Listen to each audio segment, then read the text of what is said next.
my name is Rick, and welcome to episode 20 of my Sunless Sea Zubmariner Let's Plays. When we last left off, we'd been trying to get information about the undersea island of Rack. In this episode, I'm going to change my mind about going any further north, and turn instead towards going back to London. Just for fun, we'll explore an island full of semi-hostile pirates along the way, and discover Station 3. Let's try again. Oh.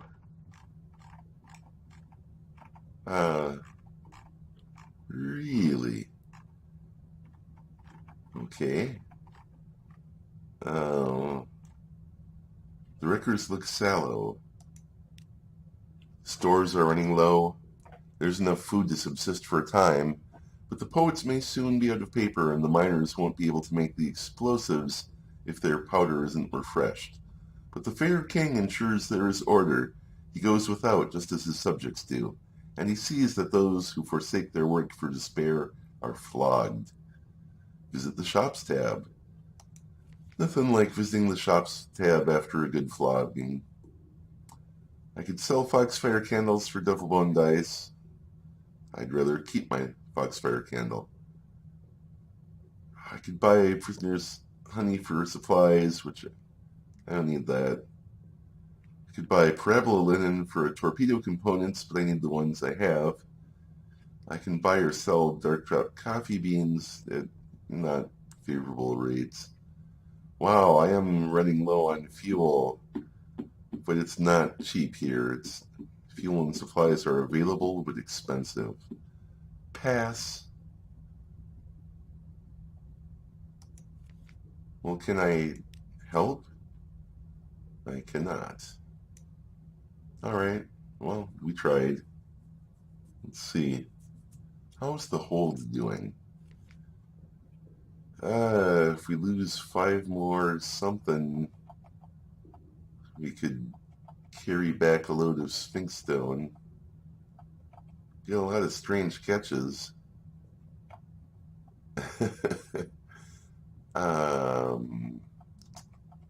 Is there any way to eat more of them? No. Where are we on the map? You know that thing I said about going north?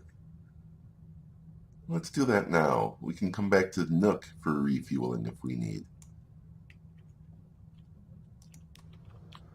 We'll do it both above the ocean and under.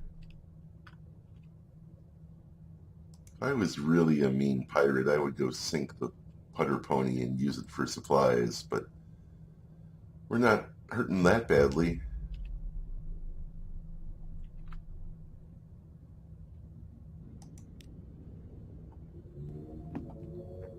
Wait, that's not what the map looked like a second ago. You do map when you're underwater? Or maybe you do when there's nothing above you?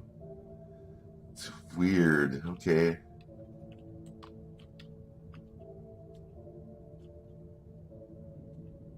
Hello, scary monsters. I need to kill you so that I'm less frightened. Ooh, what's this? Whale bones. The Z has not been kind. The colossal skull is intact, but the body has been reduced to a gnawing frame of bones. Carvings have been scored into the bones. I can examine the engravings, collect unknown toxins, harvest Stygian ivory. It's not that valuable, but I have a good chance of doing it. I can collect unknown toxins for an unlikely chance. Or I can just use my poetic poetry for pages and read the inscriptions. Let's do that now. You don your diving gear.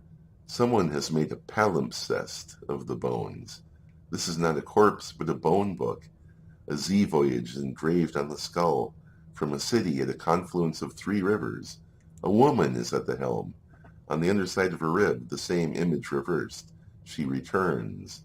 An ancient language is scrawled over everything. Someone has attempted to score out the words, but was prevented halfway through, or gave up. You succeeded in pages, you have fragments, you have intriguing snippets. And you have restless nights. In the watches of the night, you pad softly past the hatch to the crew quarters. A man cries out softly in his sleep, desperately. Another. I can ask them about their dreams or I can ignore them. I'm aware that the consequences are I will be scared if I ask them about it, and we have more than enough terror already. I was kind of hoping to extend this voyage a little bit, but I'm starting to change my mind about that.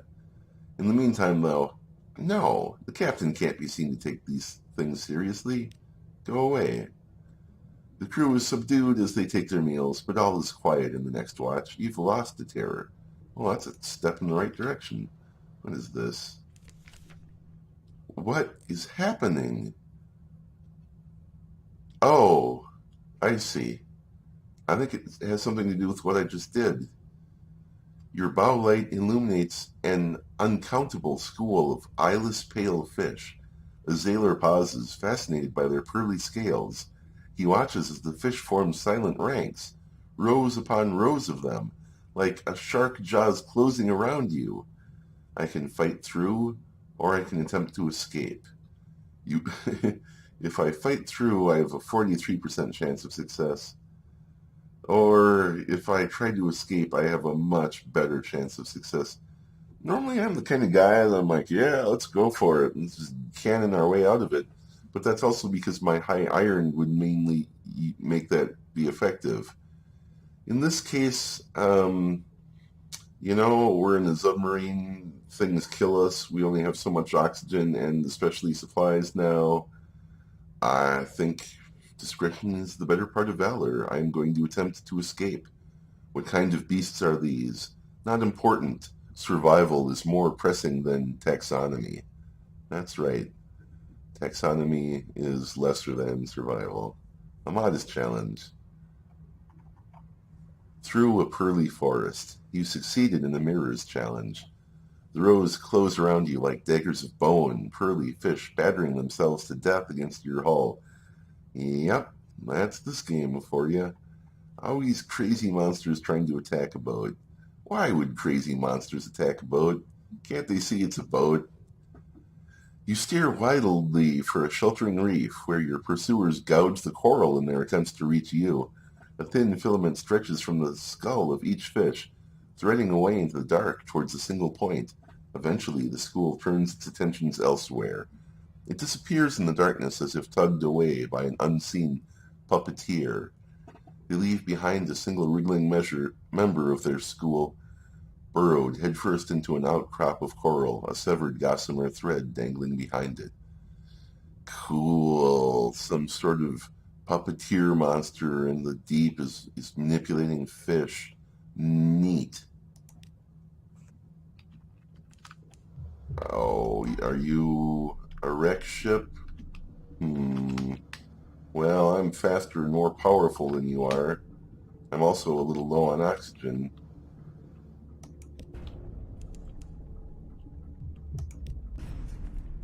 Doesn't take me long to shoot you. This might be incredibly stupid. My hull is a soap bubble. If they hit me even once, I'm hurting. We're already dinged. You have defeated a wreck ship. There. It makes a much more convincing wreck now that you're finished with it. Destroy them utterly or send a boarding party. Quite frankly, the supplies are dropping a tad low. So is the fuel. Don't do anything I wouldn't do. A very modest challenge. Enemy territory. I lost crew. I've gained an iron out of the experience. Typical. Your boarding party returns with blood in unexpected places and longer stares than usual. They manage to swipe a few things of use, but it turns out these pirates have a nasty habit of playing dead in person, too. When your back's turned, they stick in the knife, or the boat hook, or flood the whole compartment. Well, you get what you get. You've got to try. Let's see. I'm actually uncomfortable enough with the fuel and supply situation. I'm going to go back to Nook because that's the one place we know for sure we have really good rates.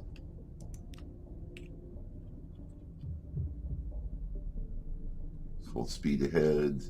7 fuel isn't very much. I don't actually have to go into Nook to use the store, fortunately.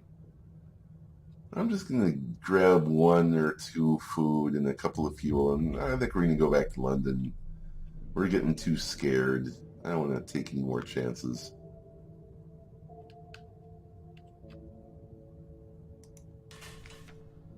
Shops, please. Yes. Oh. We really can't do the Salt Lions run. We don't have the room for it, and we don't know how much fuel and supplies it takes. We don't want to run out on the way back.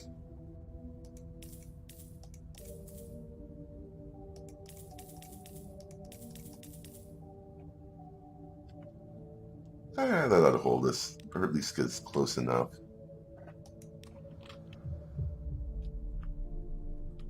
Well, we know what's down here for now. Should we take the surface back?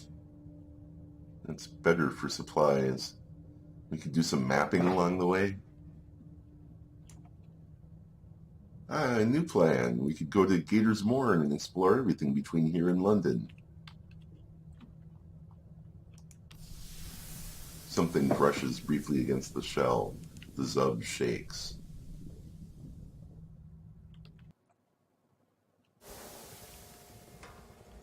Going back to London. Gonna turn the light off for a bit. Scuttering and chittering in the corners of the hold, humped shapes on the deck rail, ratsy air emboldens vermin. A baked breeze rises, the improbable scent of stone out of some distant desert. You are close to the Salt Lions. Not where we're going. Stalagmites loom in the distance, like the cranes of Wolfstack's docks, but vaster, vaster. The Corsair's forest. Our lookouts are watchful. I wonder what these guys have to say.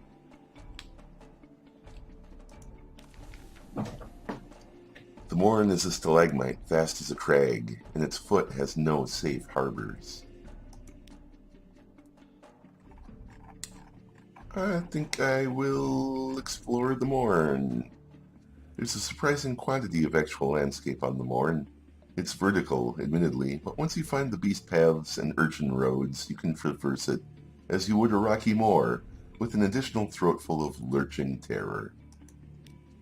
Charming.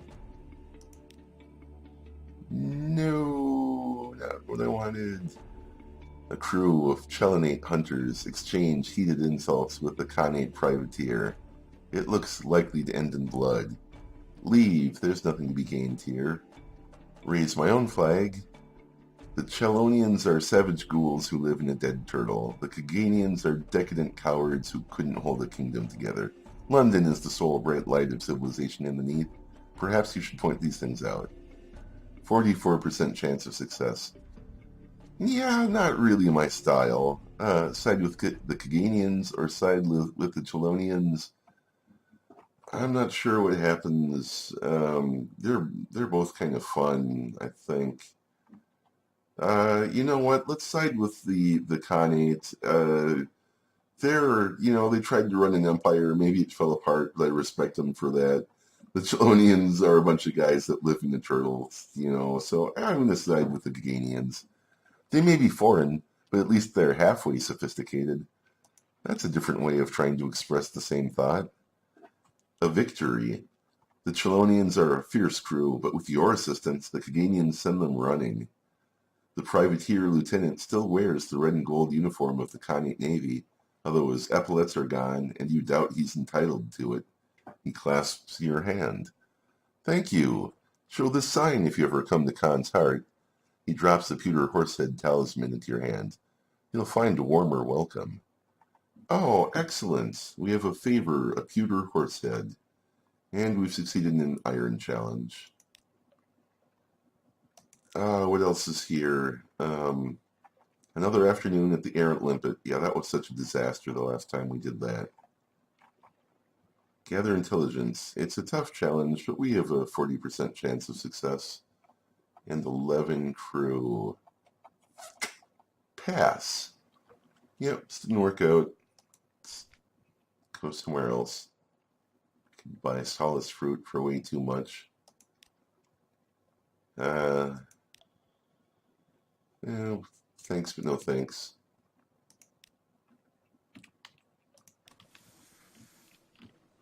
Do I have enough fuel that I want to go into the ocean? I could. We're not far from fuel places. Discovered Born Vetus Pillar. Oh, for map is not mapping.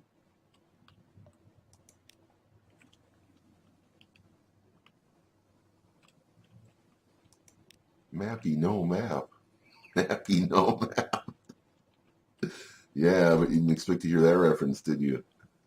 Crack pirate frigate. Not in the mood. Also, probably don't have the ammo. Discovered Depot A. Well, I meant to go into the ocean, but this is sort of the kind of thing we were looking for, and we can get rid of something here. So, good deal. We may infer at Station 1 into Station 2. We may conjecture at Station 4. Machinery hums behind steel walls. I can train my telescope on shore. I can deliver a long box. Might be best to get a look from a distance. Church or something else? You stand on the high point of your ship and look to shore. There's a steeple building on the horizon, by far the largest thing in sight. No cross marks the top of it, nor any other symbol you recognize. I gained a report for doing that. And I may also deliver a long box, which is taking up room in the hold. We don't need it. I'm not even sure what I'm going to do with it. The only way past the walls is an unimposing but sturdy-looking triple-locked gates, silvery metal. One more time. The only way past the walls is an unimposing but sturdy-looking triple-locked gate, silvery metal. Yeah, just as good the second time. I am your faithful narrator, faithfully narrating things that make no sense. Again, don't blame me, blame the book I'm reading from. The sign beside it reads Deliveries. The gate stands open. Make a delivery. There are no stevedores, however, and no wagons waiting to help with the heavy cargo. There's only a sign which reads Deliveries, and a painted hand which points insolently up a rock-cut staircase. There's a cargo in the hold marked for this destination, a long, low, heavy box. It'll be fun getting it up the stairs, no doubt. Up a twisting staircase. There's a great deal of grumbling from the crew. The stairs are sharp-edged and wet. The box is heavy and its contents inclined to shift. After a few slips and a bad bruise to the shin, you resort to placing crew members along the stairs and handing the box along. There is a warehouse at the top of the stairs, but it is not, apparently, your destination. Another sign points along the narrow path towards the buildings with the spire. Deliveries, it says, more aggressively this time, and with an exclamation point. Someone in the spired building is singing. The song sets your teeth on edge.